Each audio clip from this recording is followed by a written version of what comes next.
తమిళ రాజకీయాల్లోకి మరో hero entry ఖాయమైనట్టు తెలుస్తోంది. ప్రముఖ choreographer hero Raghava Lawrence Trichy నుంచి ఎమ్మెల్యేగా పోటీ చేయడంపై పరోక్షంగా క్లారిటీ ఇచ్చారు. అమ్మ ఆశీర్వాదం తీసుకుని ఈ నెల 11న ముఖ్యమైన విషయాన్ని ప్రకటిస్తానని ఇన్స్టాలో పోస్ట్ పెట్టారు లారెన్స్. అది ఖచ్చితంగా రాజకీయ ప్రకటనే కావచ్చునని తమిళనాట చర్చ కొనసాగుతోంది. నటుడు కొరియోగ్రాఫర్ రాఘవ లారెన్స్ రాజకీయ రంగ ప్రవేశంపై మీడియాలో తీవ్ర ఊహాగానాలు చెలరేగుతున్నాయి.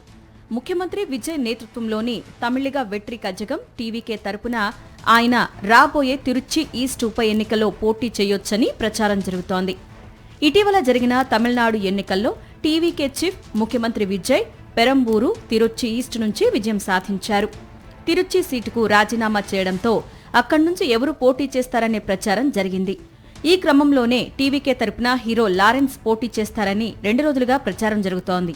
ఈ అంశంపై స్పందించిన ఆయన ఆ ఊహాగానాలను మరింత పెంచారు. బెంచ్ షూటింగ్ లో బిజీగా ఉన్నానని, షూటింగ్ ముగిసిన తర్వాత అమ్మ ఆశీర్వాదం తీసుకుని జూన్ 11న తన జీవితానికి సంబంధించిన ముఖ్యమైన వ్యక్తిగత నిర్ణయాన్ని వెల్లడిస్తానని లారెన్స్ సోషల్ మీడియాలో తెలిపారు.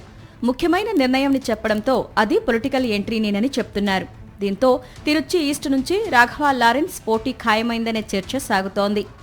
రాఘవ లారెన్స్ రాజకీయ రంగ ప్రవేశాన్ని అతను గాని టీవీకే పార్టీ గాని అధికారికంగా ధృవీకరించలేదు. లారెన్స్ తమిళనాడులో తన ట్రస్ట్ ద్వారా పలు సేవా కార్యక్రమాలు నిర్వహిస్తున్నారు. ముఖ్యంగా వికలాంగ పిల్లలకు, పేద విద్యార్థులకు చేయూత అందిస్తున్నారు. గతంలో ఆయన రాజకీయాలలో పాల్గొనడం కంటే స్వతంత్రంగా సామాజిక సేవ చేయడానికే ప్రాధాన్యత ఇస్తానని చెప్పారు.